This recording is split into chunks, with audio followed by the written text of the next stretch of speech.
नमस्कार। मैं डॉक्टर प्रकाश छजलानी हूँ। मैं इंदौर में कॉस्मेटिक और प्लास्टिक सर्जरी की प्रैक्टिस करता हूँ। आज का हमारा जो विषय है वो है जलने से रोकथाम के बारे में और जले हुए मरीज़ के बारे में। प्लास्टिक सर्जन हूँ तो कई लोगों के मन में ये सवाल उठता है कि प्लास्टिक सर्जरी शब्द कहाँ से आया। ये ग्रीक शब्द प्लास्टिकॉस से आया है, जिसका मतलब ये है कि किसी भी चीज़ जिसको हम आकार दे सकें उसको हम प्लास्टिक कहते हैं। और ये करीब 2000 साल पुराना एक श्लोक है जो कहता है कि हे चिकित्सक, आप तो यमराज के बड़े भाई हो। यमराज सिर्फ पैसा लेता है पर आप पैसा और जीवन दोनों ले लेते हो। कहने का आशय यह है कि एक चिकित्सक के नाते हम हमेशा मरीज़ के तराजू में रहेंगे, इसलिए हमें 99% नहीं, अपना 100% देना है। अब हम आते हैं जले हुए की जानकारी के बारे में। हम जब भी कोई जलता है तो हमेशा ये बात निकलती है कि कितना प्रतिशत जला है, फर्स्ट डिग्री है, सेकेंड डिग्री है, थर्ड डिग्री है, फोर्थ डिग्री है। तो ये सिर्फ एक चार्ट है जो बताता है कि यह सामान्य त्वचा है। और फिर जैसे जैसे मरीज़ अगर सिर्फ भाप से है तो ये फर्स्ट डिग्री आता है, अगर वहाँ पे फफोले आ गए हैं तो ये सेकेंड डिग्री कहलाता है, और उसके बाद फिर जो है ये ज़्यादा गहराई पे जलता है तो वो थर्ड डिग्री या डीप थर्ड डिग्री बर्न कहलाता है। जले हुए विषय पे बात करने के लिए समझना ज़रूरी है कि भारत में साल में लगभग 70 लाख लोग जलते हैं और 70% जो हैं उनकी जो आयु है 15 से 30 साल के बीच में है, और उनमें से जो 70% हैं वो बच्चे हैं या महिलाएं हैं, है ना। और ये रसोई में अधिकांश लोग जलते हैं। तो ये जो इसमें से करीब 1.5 लाख लोग सिर्फ जलने के कारण मर जाते हैं। तो हमारे देश में इतने ज़्यादा मात्रा में लोग जलते हैं, इसीलिए जलने के रोकथाम का कारण समझना बहुत ज़रूरी है कि जलने से हम रोक सकें लोगों को। और हमें किन चीज़ों की सावधानी रखनी है ताकि हम इसको हम कम से कम कर सकें। तो चाहे हम अपने रसोई में रखें, अपने बाथरूम में रखें, बिजली से जलने से, केमिकल, फटाके से, लाइटनिंग से, तो और बच्चों को जो नीचे ज़मीन पे चलते हैं, तो इतने सारे पैमाने हैं जहां हमें रोकथाम करना होगा ताकि हम और इसमें सबसे ज़्यादा जो हैं बच्चे हैं और महिला हैं। तो हम रसोई और घर पे जो बच्चे हैं उनको जलने से बचा सके तो हम लगभग 60 से 70% इन जलने वालों की मात्रा को कम कर सकेंगे। तो हमें किन बातों पे ध्यान रखना है? प्रिवेंशन जो है वो इज़ बेटर देन क्योर। सबसे हम चिकित्सक के नाते ऐसा इंतज़ार नहीं करते कि मरीज़ आए। सबसे ज़रूरी है कि हम पहले उनको बताएं कि आप कैसे रोकथाम कर सकते हैं। तो अगर हमारे पास कोई जला हुआ मरीज़ आता है तो हमें हमेशा पूछना चाहिए कैसे जले, क्या हुआ, और हमें उसका निवारण बताना चाहिए कि आप ये चीज़ों का ध्यान में रखते तो ये नहीं होता।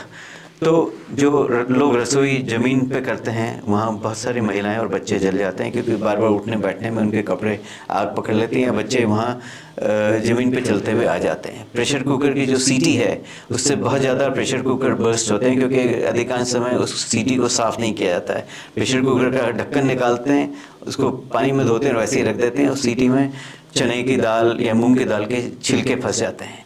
इलेक्ट्रिक वाटर हीटर जो है जो हम बाथरूम में रखते हैं उससे जलने वालों की मात्रा ज़्यादा है। और नीचे जो इलेक्ट्रिकल सॉकेट्स हैं उसमें बच्चे अपनी उंगलियां डाल देते हैं। और चौथा है कि कई जगह आग लगती है पर वहाँ फायर एक्सटिंग्विशर या तो नहीं है, और अगर है तो लोगों को उसका कैसे काम में लेते हैं ये नहीं मालूम है। तो इसलिए रोकथाम के लिए ज़रूरी है कि हम इन सब चीज़ों का ध्यान रखें। ये एक महिला है जो अपने चौके में जल गई थी और उसका कारण एक ही था कि प्रेशर कुकर की सीटी में चने के ये जो छिलके हैं वो फंस गए थे, और इसका हमने ऑपरेशन नहीं किया। 1-1.5 घंटे के अंदर आ गई थी और बिना ऑपरेशन के इसको ठीक कर चुके, और ये जलते के तुरंत बाद का और 3 महीने बाद का फ़ोटो है।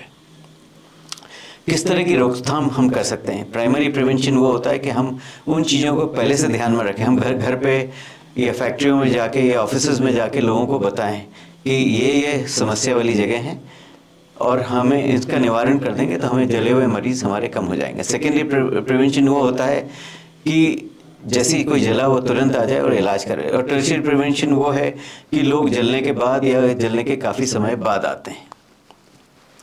तो प्रिवेंशन के लिए हमको क्या क्या करना है? हमारे घर पे पानी उपलब्ध रहना चाहिए, या काम की जगह पे फायर हाइड्रेंट उपलब्ध होना चाहिए।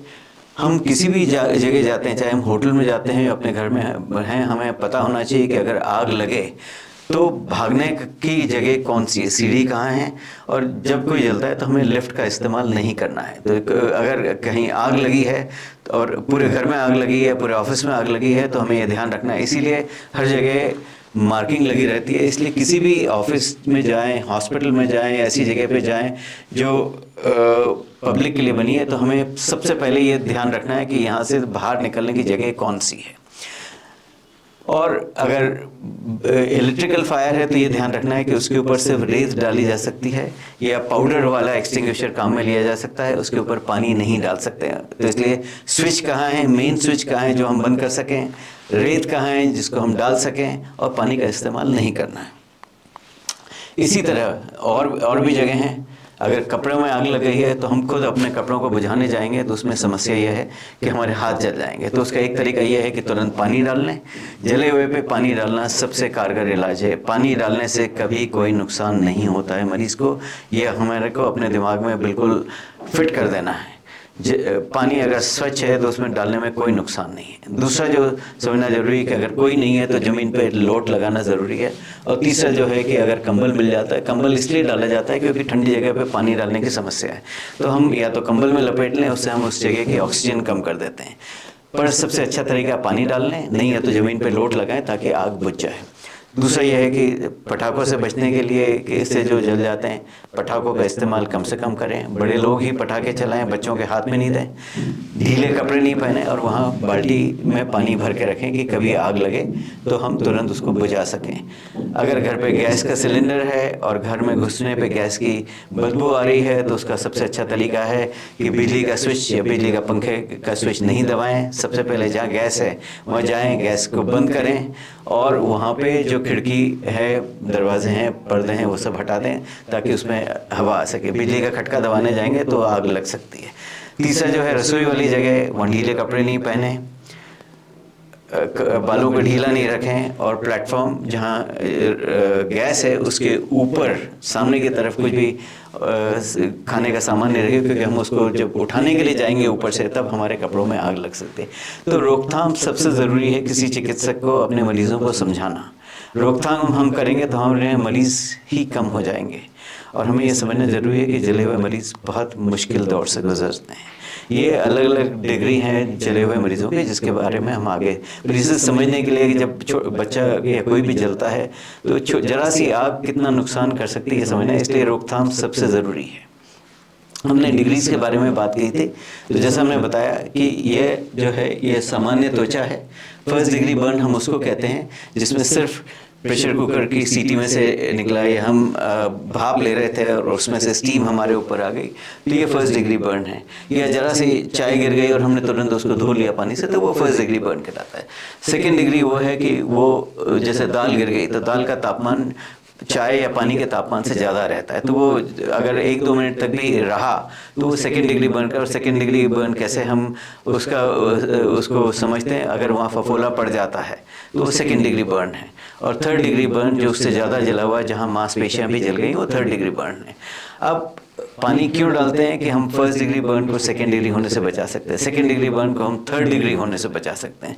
तो अगर हम इन चीज़ों का ध्यान रखते हैं तो हम कोई जल भी गया है तो उसकी जो डिग्री है उसको हम काफ़ी हद तक कम कर सकते हैं। ये सबसे ज़रूरी स्लाइड है समझने के लिए कि रोकथाम क्यों ज़रूरी है। कोई भी जो जलता है, बर्न्स आर एक्सट्रीमली पेनफुल, बहुत दर्दनाक है ये बीमारी, बहुत महंगा है ये इलाज और बहुत लंबा चलता है ये इलाज एक बार कोई जल गया। तो रोकथाम सबसे ज़रूरी है किसी भी बीमारी में। हम नहीं चाहते हैं कि मरीज़ हमारे पास आएँ, हम ये चाहते हैं कि हम उनका बचाव कैसे कर सकें। इसलिए एक चिकित्सक के नाते हमारा दायित्व है कि हम अपने मोहल्ले में, अपनी बिल्डिंग में, अपने ऑफिस की जगह पे, हर ऑफिस में जाके या हर फैक्ट्री में जाके उनको बताएं कि रोकथाम कैसे होता है। ये हमारी प्राथमिक जिम्मेदारी है एक देश के अच्छे नागरिक होने के नाते।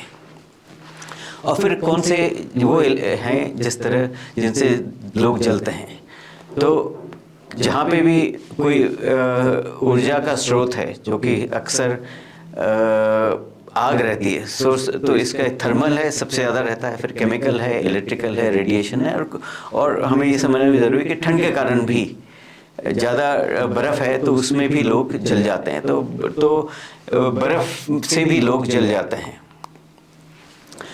फिर ये हमने चर्चा कर ली कि सुपरफिशियल बर्न है, पार्शियल बर्न है, फर्स्ट डिग्री बर्न है, सेकेंड डिग्री बर्न है, थर्ड डिग्री बर्न है, ठीक है ना।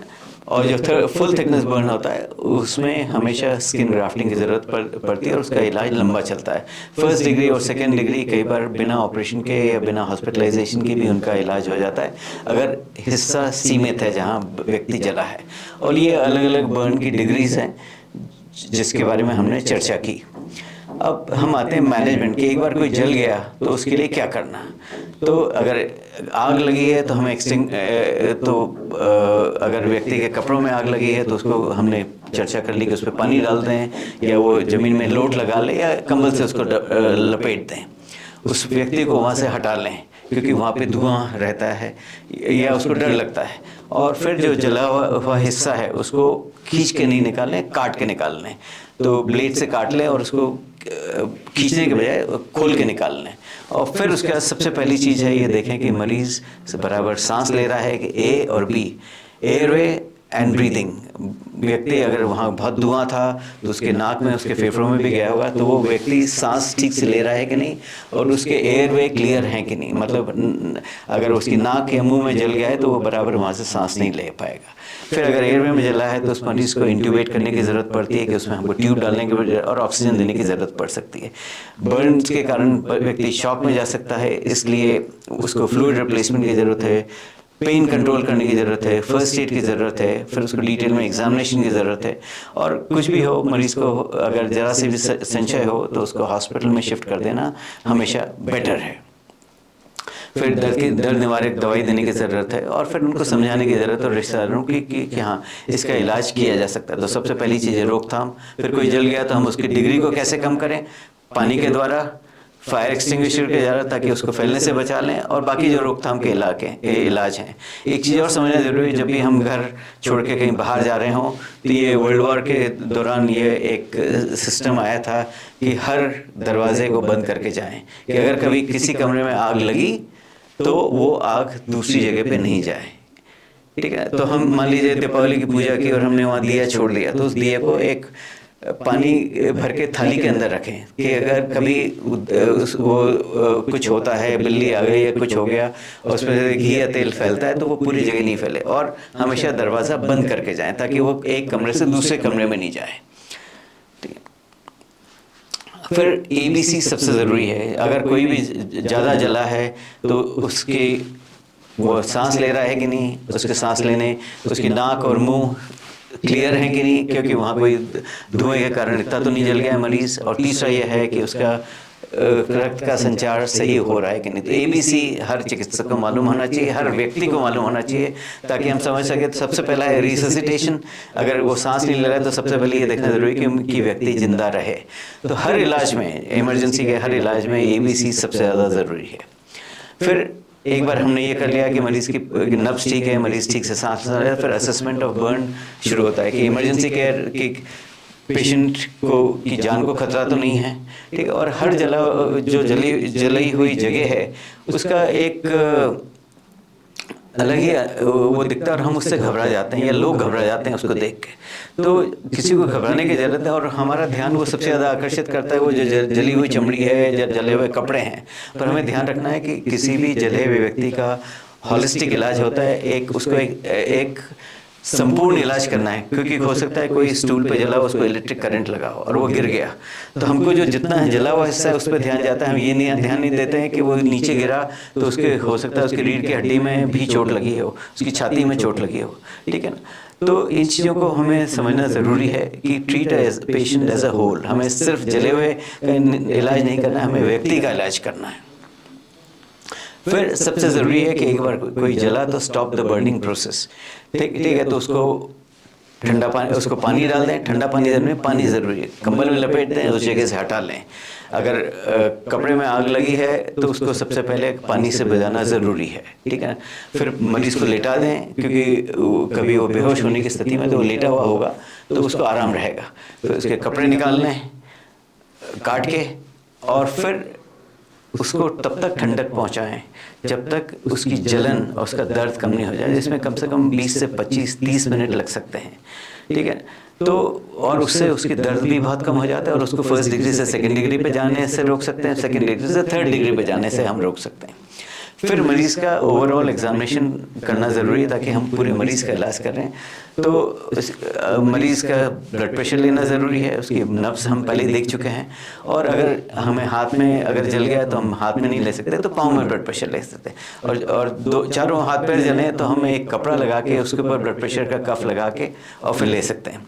जिनको बहुत ज़्यादा बर्न है या स्पेशली जिनको इलेक्ट्रिक के कारण है, तो फिर हम उनको ईसीजी लेने की भी ज़रूरत है, और उनको पल्स ऑक्सीमीटर पे रखना ज़रूरी है जब तक दूसरी चिकित्सा सुविधा उपलब्ध नहीं हो जाती है। तो प्राइमरी पेशेंट का केयर में क्या हुआ, एवेल्यूशन ऑफ द एयरवे हो गया। फिर हमें समझना ज़रूरी कि एयरवे सबसे ज़रूरी है किसी भी अगर बड़ी आग लगी है, क्योंकि वो हमेशा सांस के माध्यम से, वो नाक के माध्यम से गरम हवा फेफड़े में जा सकती है। और ये समझना ज़रूरी कि ये इन्वर्टेड है, जितना कम जला है उतनी बेहतर है, जितना ज़्यादा जला है उतना स्ट्राइडर और वेंटिलेटरी प्रॉब्लम्स ज़्यादा होंगे।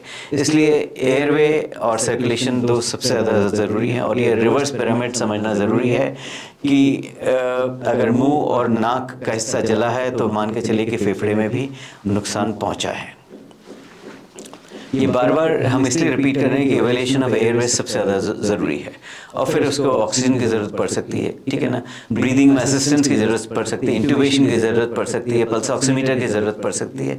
तो ये सब चीज़ें, क्योंकि ये सब चीज़ें लाइफ थ्रेटनिंग रहती है, और उनके हमारे पास समय बहुत सीमित होता है जब हम इस तरह के मरीज़ों का इलाज करते हैं, ठीक है ना। इसलिए इन चीज़ों का ध्यान बार बार अपने आप को दिलाना ज़रूरी है। फिर एक्सटेंट ऑफ सिवियरिटी जो है वो हम कैसे असेस करते हैं। कोई भी इलाज जब शुरू होगा हॉस्पिटल में तो हमें रूल ऑफ 9 या लंडन ब्रॉड चार्ट समझना ज़रूरी है। और ये एक बेसिक फॉर्मेट है समझने के लिए कि कितना डिग्री बर्न हुआ है कोई। जैसे हम चीज़ें स्क्वायर फीट में या सेंटीमीटर में या मीटर में नापते हैं, वैसे ही हमको जो बॉडी सरफेस एरिया है, जो मरीज़ की हथेली है उसको हम 1% मानते हैं, अपनी हथेली को नहीं मानते हैं। तो बच्चा है तो बच्चे की हथेली का नाप ले लें, तो अपना हाथ रख के मरीज़ के हाथ पर रखें कि हमें एक मोटा अनुमान लग जाएगा कि वो कितना प्रतिशत है उसका हमारे हाथ से, क्योंकि हमें नाप जो करना है वो अपने हाथ से करना है। और फिर जो है अगर उसके जो चार्ट्स हैं तो अगर कम है तो फिर 1%, 2%, 3% का आता है, नहीं तो रूल ऑफ 9 जो है। पर रूल ऑफ 9 हम हर उम्र में काम में ले सकते हैं, पर छोटे बच्चों में उसका असेसमेंट सही नहीं हो पाता है, क्योंकि उनका चेहरा बड़ा रहता है, उनके पाँव छोटे रहते हैं। तो इसलिए 8 से 10 साल के से बड़ा जो है व्यक्ति, उसमें रूल ऑफ 9 काम करता है। और इसमें 9 के हिसाब से उसका विभाजन किया गया है। तो रूल ऑफ 9 में क्या है, दोनों हाथ 9% हैं, पाँव आगे पीछे का मिला के, आगे का 9, पीछे का 9, हाथ पूरा 9 है। छाती और पेट 18% आगे हैं और 18% पीछे हैं। तो इस तरह से रूल ऑफ 9 से हम समझ सकते हैं और एक रफ कैलकुलेशन कर सकते हैं। ये सिर्फ एक गाइडलाइन है हमारे असेसमेंट के लिए, पर छोटे बच्चों में बहुत ज़्यादा कारगर नहीं रहता है। पर हम इतना ज़्यादा नहीं समझें, एक बेसिक रूल ऑफ 9 अगर हम अपना लेते हैं तो हम मोटे तौर पे इलाज सही तरीके से कर सकते हैं। और फिर ये लंडन ब्रॉड चार्ट है जो थोड़ा सा ज़्यादा सोफिस्टिकेटेड है और उसको समझने में समय लगता है, पर अगर हम रूल ऑफ 9 फॉलो कर लेते हैं तो हमारा अधिकांश मरीज़ों में हमें उनका इलाज कर सकते हैं। फिर आता है कि हम मरीज़ों में 1%, 2%, 3% जला है तो अधिकांश समय हमें फ्लूइड रिससिटेशन की ज़रूरत नहीं पड़ती है। पर जहाँ उससे ज़्यादा चला है, क्योंकि फ्लूइड लॉस होता है, जिस जगह जला है फफोले पड़ जाते हैं या वहाँ से सीरम जो है वो बाहर निकलने लगता है, तो वो प्रोटीन लॉस है और शरीर से फ्लूइड लॉस है। और थर्ड स्पेसेस होती हैं, जब भी कोई जलता है हीट से बचाने के लिए फ्लूइड कलेक्शन जो है वो थर्ड स्पेसेस में जाता है, जहाँ लिम्फेटिक्स रहते हैं और वेन और आर्टरी के बीच की जो जगह हैं। तो थर्ड स्पेस लॉस का असेसमेंट करना बहुत मुश्किल रहता है, इसीलिए फ्लूइड रिप्लेसमेंट की ज़रूरत पड़ती है। और इसमें हम क्रिस्टलॉइड्स यूज़ करते हैं जिसमें नमक है, जैसे रिंगर्स लैक्टेट है या नॉर्मल सलाइन है। ये फ्लूइड रिप्लेसमेंट थेरेपी में काम में आता है, पर कुछ नहीं है तो हम ग्लूकोज भी लगा सकते हैं, ठीक है ना। और वो जो है एक्सटेंट ऑफ बर्न से डिसाइड करता है। और फिर बाकी हमें हीमोडायनेमिक्स देखने पड़ते हैं, वाइटल साइंस देखने पड़ते हैं, रेस्पिरेटरी रेट देखना पड़ती है और यूरिनरी आउटपुट देखना पड़ती है हर मरीज में, कि ये जानकारी लेने के लिए कि हम फ्लूइड अंडरलोड या फ्लूइड ओवरलोड तो नहीं कर रहे हैं। एक छोटा सा उदाहरण से हम समझ सकते हैं कि अगर कोई जला है तो मान लीजिए वो 50 किलो का व्यक्ति है और 30% जला है, तो हमें जो इसको 4 से गुणा करना है, तो 4 ml पर kg से हम ये डिराइव कर सकते हैं कि हमें कितना उसको रिंगर लैक्टेट देना है। तो कोई 50% जला है और 50 किलो का है और 30% जला है, तो 4 का फॉर्मूला है कि इंटू 4 करना है, क्योंकि वो हमको 4 ml पर किलोग्राम का वो दे देगा। तो इससे अगर हम देखते हैं तो हमको ये दिख रहा है कि अगर 50 किलो का व्यक्ति 30% जला है, इसको अगर हम 4 से गुना करते हैं तो हमें 6 लीटर उसको फ्लूइड देने की ज़रूरत है। इस 6 लीटर का जो 50% है वो हमको पहले 8 घंटे में देना है, और फिर जो बचा हुआ वो है वो जो 25% है वो अगले 8 घंटे, और फिर बचा हुआ मतलब 24 घंटे में से आधा जो फ्लूइड है वो पहले 8 घंटे में चला जाएगा। और उसी समय हमको कैथेटर डाल देते हैं इन मरीजों में और आउटपुट टाइट्रेट करते रहते हैं। कम से कम 1 ml यूरिन पर मिनट होना चाहिए। मतलब यह है कि करीब 24 घंटे में करीब 700 ml यूरिक पेशाब होती रहे तो वो अच्छा है मरीज़ के लिए। फिर जो IV थेरेपी करने के लिए हमको पेशेंट को इंट्राकैट डालना आना चाहिए और बड़े साइज़ की कैथेटर यूज़ करें, सबसे अच्छा है। हाथ में लगा सकें वो सबसे अच्छा है, ठीक है ना। पर अगर नहीं हो तो फिर मतलब हम फेमोरल में लगा सकते हैं, जुगुलर में लगा सकते हैं, तो कहीं पे भी संभव है। पर अगर हमें अनबर्न साइड नहीं मिले तो बर्न साइड से हमको, और हम वहाँ स्टिकिंग नहीं लगा पाते हैं, इसलिए वो जो कैथेटर है उसको स्टिच से फिक्स कर देना हमेशा बेहतर रहता है, या नहीं तो फिर ड्रेसिंग लगाते हैं उसके ऊपर। फिर जो स्पेशल कंसिडरेशन होते हैं, कोई जल गया है तो जैसे हमने बात की कि उसके कपड़े निकालना ज़रूरी है, उसकी घड़ी, अंगूठी, ये सब निकालना ज़रूरी है, क्योंकि अंगूठी अगर उंगली में सूजन आएगी तो अंगूठी बाद में हम नहीं निकाल पाएंगे, ठीक है ना।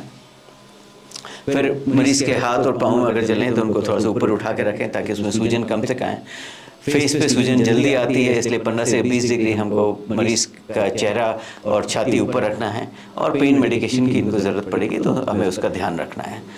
और जो सर्कमफ्रेंशियल बर्न है, अगर कोई आगे से पीछे तक जल गया है तो वो जैसे छाती जल गई है तो वो मरीज़ सांस ठीक से नहीं ले पाएगा, तो कई बार उसमें कट लगाने की ज़रूरत होती है ताकि हम उसको रिलीज़ कर दें जो टाइटनेस आ रही है और वो मरीज़ बेहतर सांस ले सके। फिर अब हम आते हैं केमिकल बर्न के जो मैनेजमेंट है। कई बार क्या होता है, जो फैक्ट्रीज हैं वहाँ किसी के ऊपर केमिकल गिर गया या कोई पाउडर गिर गया, तो उसमें ज़रूरी है कि उस मरीज़ को वहाँ से हटाएं ताकि हवा में भी जो केमिकल्स हैं वो उससे हट जाएंगे। और फिर जो है उसके कपड़े हटा दें, क्योंकि उसमें जो केमिकल्स है उसमें अगर पानी या कुछ लगता है, और फिर उसको पानी से पूरा मरीज़ को अच्छे से धो दें। खूब पानी डालें, उसमें कोई नुकसान नहीं है, ताकि जितने केमिकल शरीर पे हैं वो डाइल्यूट हो सकें, ठीक है। और फिर उसका असेसमेंट शुरू होता है कि मरीज़ कितना प्रतिशत जला है।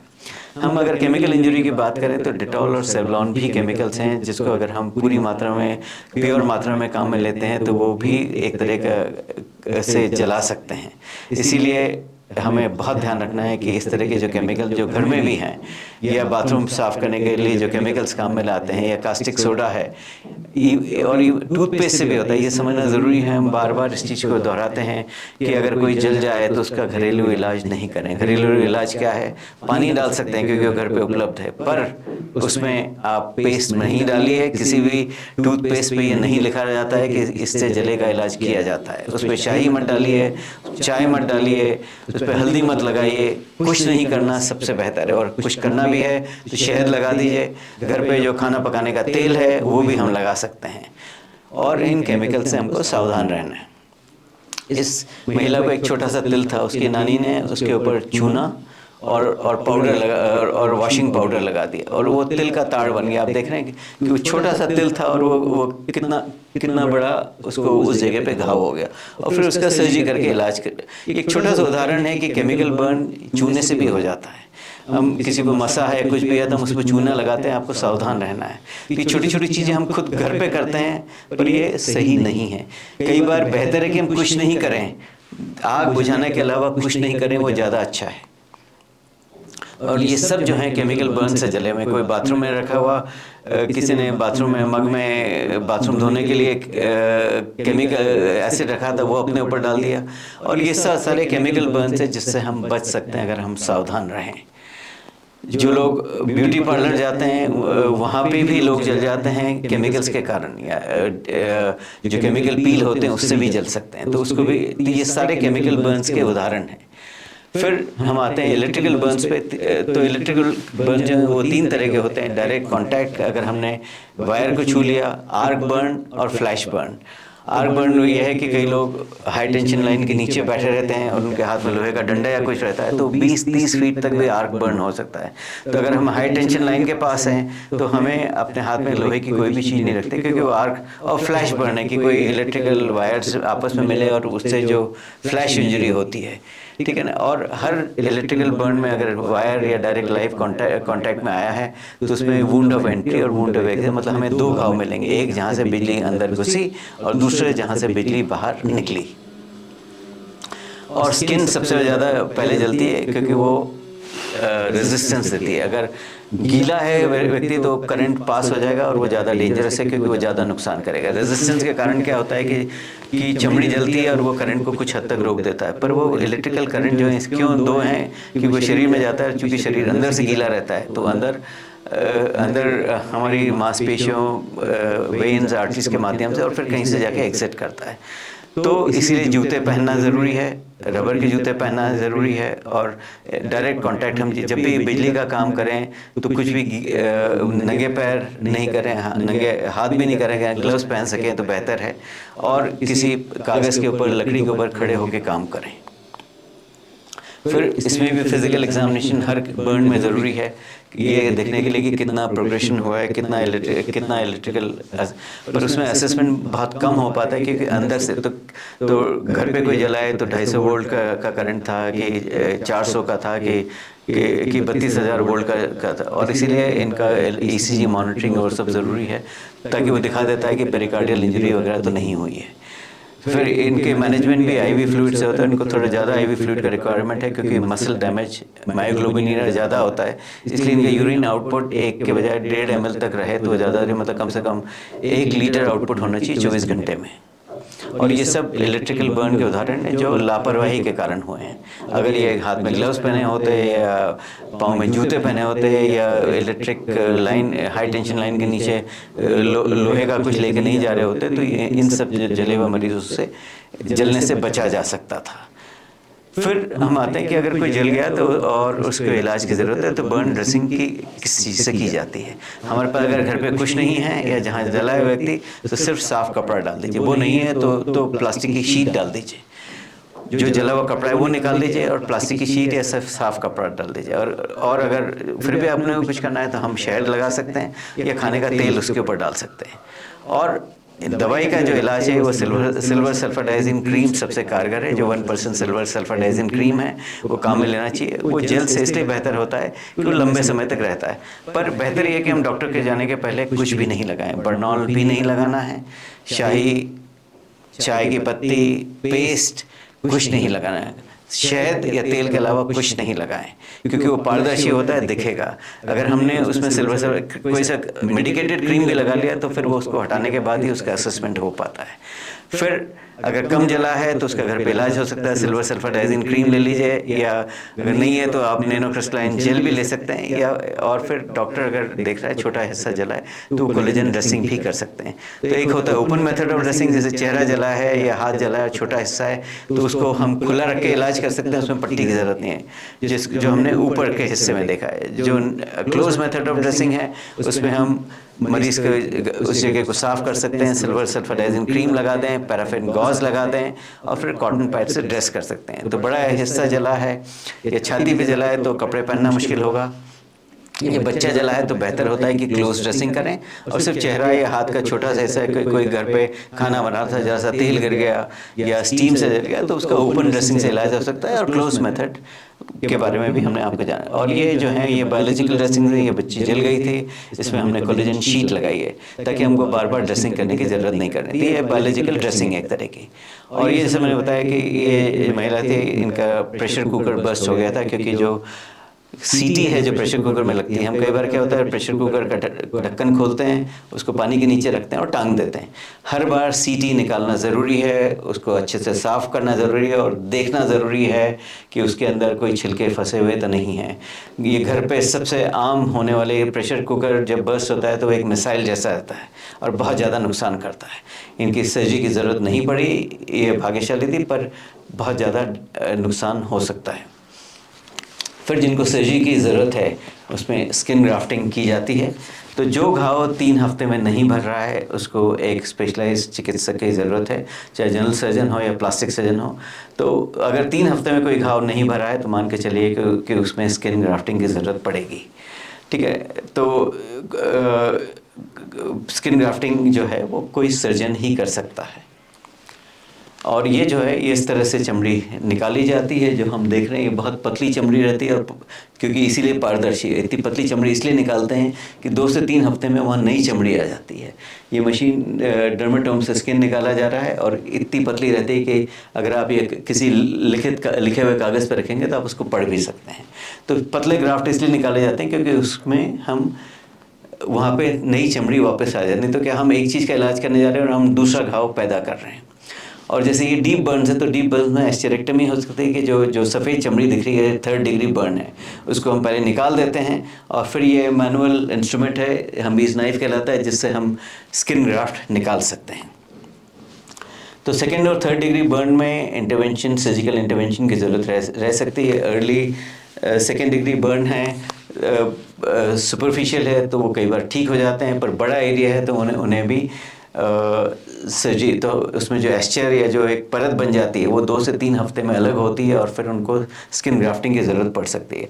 और 3rd डिग्री जो बर्न है उसमें अर्ली एस्चरेक्टमी और स्किन ग्राफ्टिंग हमेशा बेहतर है। पर हमेशा जो इलाज है वो एक सीढ़ी जैसा है, हम एक बार में एक टप्पा चढ़ते हैं। तो सबसे पहले सबसे सिंपल सी चीज़ सोचें कि छोटा है, घरेलू इलाज हो सकता है कि नहीं। संचय हो तो डॉक्टर को ज़रूर दिखाइए। 2nd डिग्री बर्न है तो डॉक्टर को दिखा लेना ज़रूरी है। 3rd डिग्री हो तो निश्चित रूप से डॉक्टर से ही या किसी अस्पताल में इलाज कराना चाहिए। और फिर ये अलग अलग जगह हैं जहाँ से हम चमड़ी निकाल सकते हैं।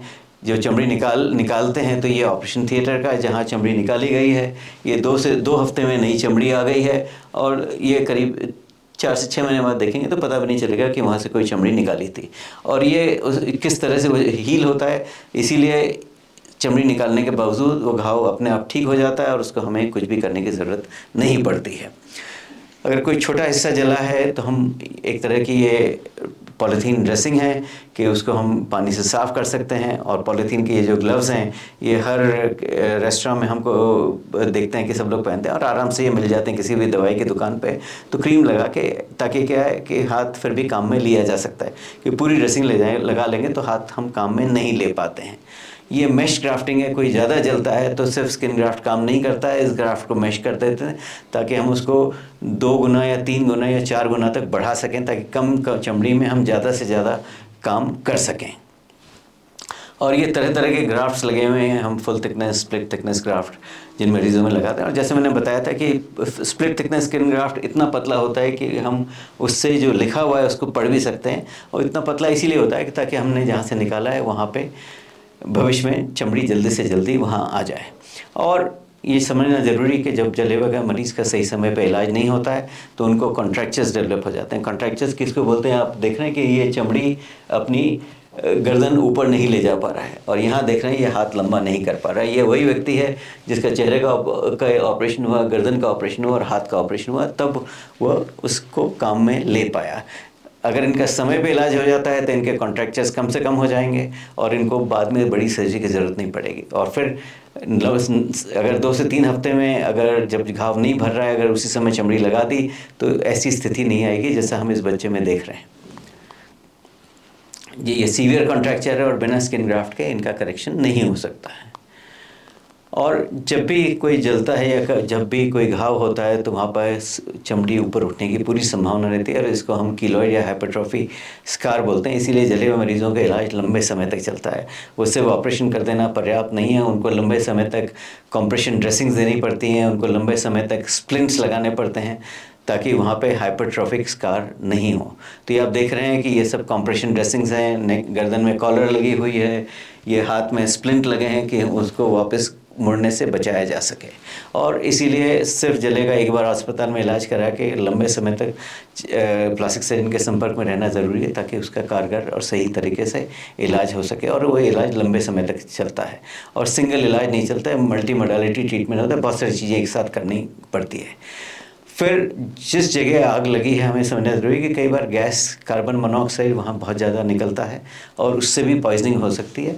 और कार्बन मोनोऑक्साइड में जो गैस है उसमें कोई बदबू नहीं रहती है, इसलिए कोई बंद कमरे में है तो उसको कार्बन मोनोऑक्साइड पॉइजनिंग हो सकती है। और वो हमारे लिए समझना ज़रूरी है कि उस मरीज़ को अगर बाद में चक्कर आ रहे हैं या उसको सांस लेने में तकलीफ हो, तो हो सकता है कि उसको कार्बन मोनोऑक्साइड पॉइजनिंग हुई और उसको भी तुरंत इंटेंसिव केयर की ज़रूरत है। फिर जैसे हमने बात की कि ठंड से भी लोग जल जाते हैं। जो लोग कश्मीर जाते हैं या स्कीइंग के लिए जाते हैं उनको ठंड से भी वो जल सकते हैं, या जो लोग आइसक्रीम वाले फैक्ट्रीज़ में काम करते हैं उनको कार्बन बर्न्स भी हो सकते हैं, क्योंकि वो कार्बन आइस यूज़ करते हैं, तो ठंड से भी जल सकते हैं। इसीलिए कोई जल जाता है उसके ऊपर बर्फ़ मत लगाइए, उसके ऊपर ठंडा पानी हो, उसके ऊपर सिर्फ पानी डालना है।